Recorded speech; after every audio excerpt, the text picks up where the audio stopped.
a book I ran across, or really, Anthony de Mello was a Jesuit priest from India whose stuff has influenced me more than almost anyone else's. And his book, Rediscovering Life, which I first read in 2014, shortly before meeting the woman who would become my wife, there's this idea he presents that says where there is attachment, there can't be love. That and this is coming from a Catholic priest who grew up in a Hindu culture. So he's like this melding of East and West. But the idea is saying that, if I'm saying I can't be happy without you, I need you to be happy, then that's actually something different than love.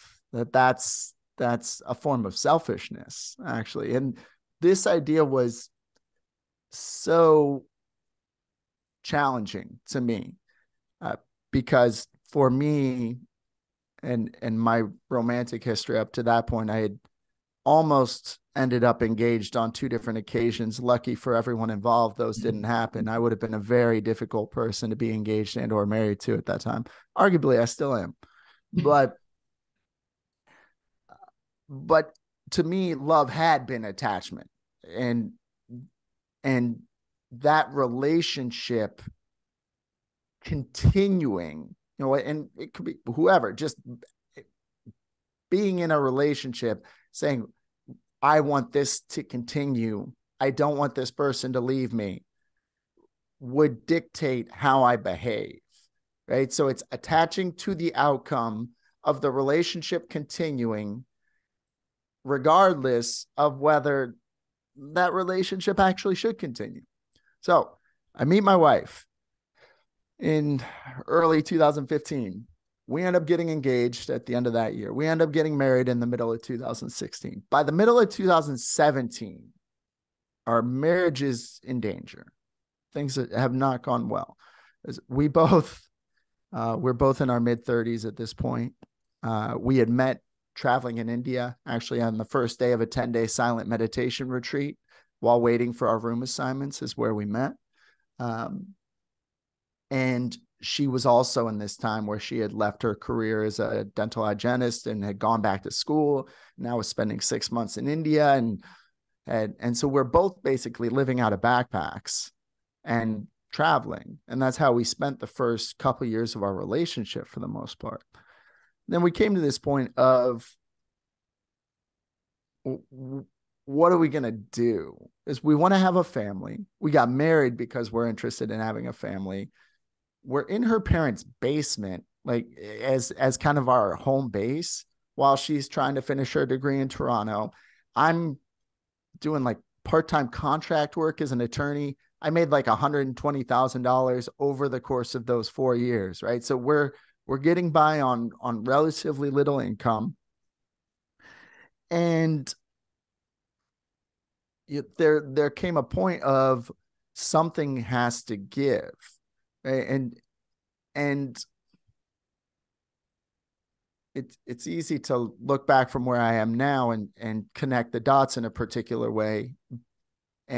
But we ended up separating for a short period of time in the summer of 2017. And the idea that was guiding me at this point was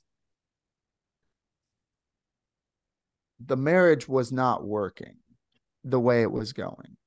And I'm not like, the way this went down was not at all graceful, and it was not at all pretty, and it sure as hell was not fun. It was very painful. But the idea being that if we continue down the trajectory we're on, it's not going to get where we're trying to get it to go. So there was a point where I actually ended up heading to Mexico for a short period of time. And to me, that was an act of detachment from saying, okay, I need to make sure this works regardless of whether or not we're all miserable, right? Because that's the way we were going.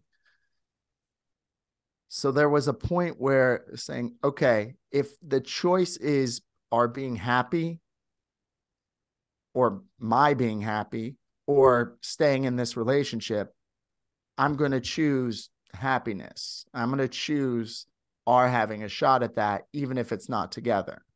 Right? To me, that's a taking a leap in favor of detachment. Now, I read while in that Mexico, completely opposite. yeah, I know. This is a counterintuitive approach, but what happened while in Mexico is I came to a point where I was presented with a choice. I could fly to Colombia and spend some time down there, or I could fly to St. Louis and interview for a job that might be materializing. I thought it might. If I flew to Colombia, I knew that my marriage was pretty much over. Um, like I was just going back out, right? I was heading back out into the wilderness, into that period of detachment in a way that my wife was probably then going to start a new degree program in Toronto. And the two paths were going to have a really hard time coming back together.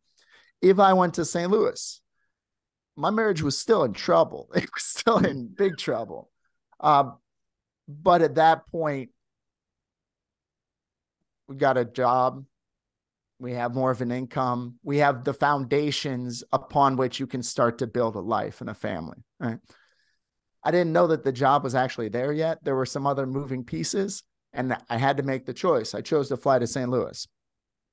The way it unfolded, I get the job, I get the apartment, and my wife and I have a conversation one night where I'm saying, I'm sorry, I don't know how we're going to turn this around. Um, and this was about 3 weeks after I'd started this. No, 10 days after I'd started this new job. And she said, we're not quitting. And so, okay, we're not quitting. And we got a therapist. We worked through some stuff. Um, she agreed to move to St. Louis after finishing her degree, which was going to be 6 months after that. And that's what happened. Like she came to St. Louis. We had our first baby in 2018 then, and now we've got our second baby, and we've moved up to Canada, and we've been married for 6.5 years. And I really like our chances of hitting 7 years. I think we're going to make it. Um, I love my life. I love my wife. My marriage is the most important relationship in my life. Um, so much of the good stuff in my life is a direct result of my marriage. I don't think I'm here having this conversation with you with this life I'm absolutely loving living because of my family, right? My family, to your point, those relationships being the central piece.